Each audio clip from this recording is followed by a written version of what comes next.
নমস্কার, সকলকে স্বাগত জানাই। বিশেষ করে মাধ্যমিক পরীক্ষার্থী যারা রয়েছো তাদের জন্যে এই ভিডিও। এর আগে আমি ভৌত বিজ্ঞান, ভূগোল, ইতিহাস সমস্ত বিষয়ের সাজেশন তোমাদের দিয়েছি। এরপরে আমি জীবন বিজ্ঞানের সাজেশনস নিয়ে এসেছি। এখানে আমরা দেখব যে প্রতিটা অধ্যায় থেকে কীরকম ভিত্তিক এমসিকিউ, এসএকিউ বা সংক্ষিপ্ত অথবা রচনাধর্মী প্রশ্ন কীরকম থাকছে সেই বিষয়ে। আর তারপরে আমরা যাব যে আমাদের কী কী সাজেশনস দিতে হবে। তো চলো শুরু করি। তো আমরা প্রথমে যেটা আলোচনা করব সেটা হচ্ছে আমাদের কোয়েশ্চেন প্যাটার্ন। তাহলে আমাদের কোয়েশ্চেন প্যাটার্ন কী ধরনের থাকবে সেটা আমরা প্রথমে দেখে নেব। আমাদের অধ্যায় রয়েছে 5টি। প্রথম অধ্যায় হচ্ছে জীবজগতে নিয়ন্ত্রণ ও সমন্বয়। দ্বিতীয় অধ্যায় হচ্ছে জীবনের প্রবহমানতা। 3 নম্বর অধ্যায় হচ্ছে বংশগতি এবং কয়েকটি সাধারণ জিনগত রোগ। 4 নম্বর অধ্যায় হচ্ছে অভিব্যক্তি ও অভিযোজন এবং শেষ অর্থাৎ পঞ্চম অধ্যায় হচ্ছে পরিবেশ, তার সম্পদ এবং তাদের সংরক্ষণ। এই 5টি অধ্যায় থেকে টোটাল এমসিকিউ আমাদের থাকবে 15টি। 5টি অধ্যায় থেকে 3টি করে থাকবে, অর্থাৎ 3 5 15। এসিকিউ থাকছে 21টি। এসিকিউর ভাগ একটু আলাদা, কোনো অধ্যায় থেকে 5টিও রয়েছে, আবার কোনো অধ্যায় থেকে 3টিও রয়েছে। 2 নম্বরের কোয়েশ্চেন থাকছে 12টা, অর্থাৎ এখানে রয়ে গেল আমাদের 24 নম্বর। এবং 5 নম্বরের কোয়েশ্চেন থাকছে 6টা, অর্থাৎ হয়ে গেল 30 নম্বর। 5 নম্বরের কোয়েশ্চেন 1 থেকে চতুর্থ অধ্যায় পর্যন্ত 1টি করে, এবং পঞ্চম অধ্যায় থেকে 5 নম্বরে থাকছে 2টি কোয়েশ্চেন। তো এরপর আমরা সাজেশন যেটা দেব সেটা হচ্ছে 5 নম্বরের কোয়েশ্চেনের এমসিকিউ সাজেশনস। আমি প্রত্যেকটা ভিডিওতে তোমাদের 15টা করে এমসিকিউ সাজেশনস বা 21টা করে এসিকিউ সাজেশন দিতে থাকবো এর পরপর, আজকের পরপর। কিন্তু 5 নম্বরের যে সাজেশন সেটা আমরা এখনই দিয়ে দেবো। তো চলো ভিডিওটা দেখো সেই অবধি। তো আমরা যে রচনাধর্মী প্রশ্নের জন্য এই সাজেশন দিচ্ছি সেই রচনাধর্মী প্রশ্ন আমরা শুরু করবো এরপর। প্রথম অধ্যায় হচ্ছে আমাদের, যেটা পূর্বেই বললাম, যে জীবজগতে নিয়ন্ত্রণ ও সমন্বয়। এখান থেকে 5 নম্বরের একটি কোয়েশ্চেন থাকবে। তো সেই ভিত্তিতে আমি যে সেই চ্যাপ্টারটা কতটা বড় বা কী ধরনের ইম্পর্টেন্ট কোয়েশ্চেন রয়েছে সেই হিসাবে আমি কোয়েশ্চেন রেডি করেছি।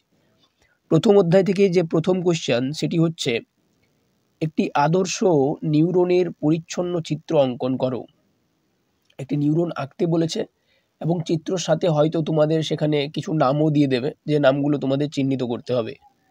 2 নম্বর কোয়েশ্চেন হচ্ছে, মানব চক্ষুর যে কোনো 5টি অংশের কাজ লেখো।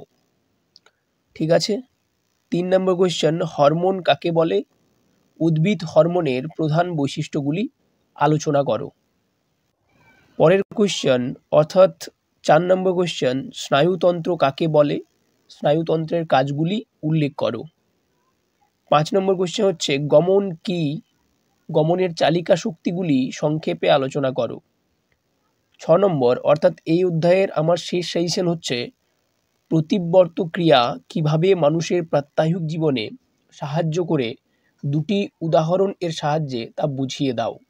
তো এই প্রথম অধ্যায় থেকে আমি 6টি কোয়েশ্চেন দিয়েছি। এখান থেকে যে কোনো 5টি, 1 নম্বরের একটি থাকবে 5 নম্বরের। তো আশা করি এখান থেকে পেয়ে যাবে। এরপর আমরা চলে আসব দ্বিতীয় অধ্যায়ে। আমাদের দ্বিতীয় অধ্যায় হচ্ছে জীবনের প্রবহমানতা। এখান থেকে 5 নম্বরের একটি কোয়েশ্চেন থাকবে। তো এখান থেকে যে প্রথম কোয়েশ্চেন তা হচ্ছে, বিভিন্ন প্রকার অঙ্গজ জনন পদ্ধতি সংক্ষেপে আলোচনা করো। দ্বিতীয় কোয়েশ্চেন হচ্ছে, একটি আদর্শ ক্রোমোজোমের পরিষ্কার চিত্র অঙ্কন করো এবং কিছু অঙ্গ দিয়ে থাকবে, সেগুলো চিহ্নিত করো। কিছু অঙ্গের নাম দেওয়া থাকবে, মানে ক্রোমোজোমটা তোমরা ভালো করে যদি দেখে নাও যে কীভাবে ক্রোমোজোমটা আঁকতে হবে, সেটা দেখে নিলে নামগুলো অটোমেটিক্যালি তোমরা করে নেবে। তো চলো দেখি পরের কোয়েশ্চেন। পরের কোয়েশ্চেন অর্থাৎ 3 নম্বর কোয়েশ্চেন হচ্ছে, বৃদ্ধির সংজ্ঞা দাও, বিকাশের সঙ্গে বৃদ্ধির সম্পর্ক আলোচনা করো। এটা একটু পড়ে নিও, সহজ আছে, পড়লেই পাবে। জীবন বিজ্ঞান থেকে সহজেই 90+ নম্বর তোলা যায়। তোমরা যদি এই সাজেশনটাই ফলো করো তো 90+ নম্বর পাবে। 4 নম্বর কোয়েশ্চেন হচ্ছে, ক্রোমোজোমের গঠন সংক্ষেপে আলোচনা করো। পরের কোয়েশ্চেন অর্থাৎ 5 নম্বর কোয়েশ্চেন হচ্ছে, মাইটোসিস কোষ বিভাজনের অ্যানাফেজ ও টেলোফেজ দশা বৈশিষ্ট্য লেখো। তাহলে দ্বিতীয় অধ্যায় হয়ে গেল। এরপর আমরা 3 নম্বর অধ্যায়ে চলে আসব। 3 নম্বর অধ্যায় হচ্ছে বংশগতি এবং কয়েকটি সাধারণ জিনগত রোগ। এখান থেকেও 5 নম্বরে একটি কোয়েশ্চেন থাকবে। প্রথম কোয়েশ্চেন হচ্ছে প্রকরণ কি, উদাহরণ সহ প্রকরণের কারণ সংক্ষেপে আলোচনা করো। 2 নম্বর কোয়েশ্চেন হচ্ছে ম্যান্ডেলিজম কি, ম্যান্ডেলের বংশগতির সূত্র দুটি বিবৃত করো। এই কোয়েশ্চেনটা একটু ইম্পর্টেন্ট। 3 নম্বর কোয়েশ্চেন হচ্ছে দ্বিসংকর জনন পরীক্ষা কাকে বলে, পরীক্ষাটি চেকার বোর্ডের সাহায্যে ব্যাখ্যা করো। 3 নম্বর অধ্যায় থেকে 3টি কোয়েশ্চেন ছিল। এরপর 4 নম্বর অধ্যায়। 4 নম্বর অধ্যায় হচ্ছে অভিব্যক্তি ও অভিযোজন। এখান থেকে 5 নম্বরে একটি কোয়েশ্চেন রয়েছে। এখান থেকেও 3টি কোয়েশ্চেনই আমি সাজেশন হিসেবে দিয়েছি। প্রথম কোয়েশ্চেন হচ্ছে লেমাকবাদের সঙ্গে ডারউইনবাদের পার্থক্য আলোচনা করো। একটা কথা বলে রাখি, এখান থেকে লেমাকবাদের তত্ত্বটা পড়তে পারে, লেমাকবাদ কি বা লেমাকবাদের সংক্ষেপে আলোচনা করো, অথবা ডারউইনবাদ কি, ডারউইনবাদ সম্পর্কে আলোচনা করো। আর দুটোই জানা থাকলে দুটোর পার্থক্যও লেখা যাবে। ওকে, তো এখান থেকে 3টি কোয়েশ্চেন হয়ে যাচ্ছে একটা কোয়েশ্চেন থেকে। 2 নম্বরের কোয়েশ্চেন হচ্ছে বিবর্তনের সপক্ষে ঘোড়ার জীবাশ্মের গুরুত্ব সংক্ষেপে আলোচনা করো। 3 নম্বর হচ্ছে নয়া ডারউইনবাদ বলতে কি বোঝায়, ডারউইনবাদের ত্রুটি উল্লেখ করো। এখান থেকে হয়ে যাচ্ছে আমাদের 3টি কোয়েশ্চেন। এরপর আমরা দেখে নেব আমাদের শেষ অধ্যায়। শেষ অধ্যায় অর্থাৎ পরিবেশ, তার সম্পদ এবং তাদের সংরক্ষণ। এখান থেকে থাকছে 5 নম্বরের 2টি কোয়েশ্চেন। এখান থেকে আমি 5টি কোয়েশ্চেন তোমাদের দিয়েছি, যার মধ্যে প্রথম কোয়েশ্চেন হচ্ছে বায়ু দূষণের কারণ ও প্রভাব সংক্ষেপে আলোচনা করো। দ্বিতীয় কোয়েশ্চেন হচ্ছে গ্লোবাল ওয়ার্মিং কি, এর ক্ষতিকারক প্রভাবগুলি সংক্ষেপে আলোচনা করো।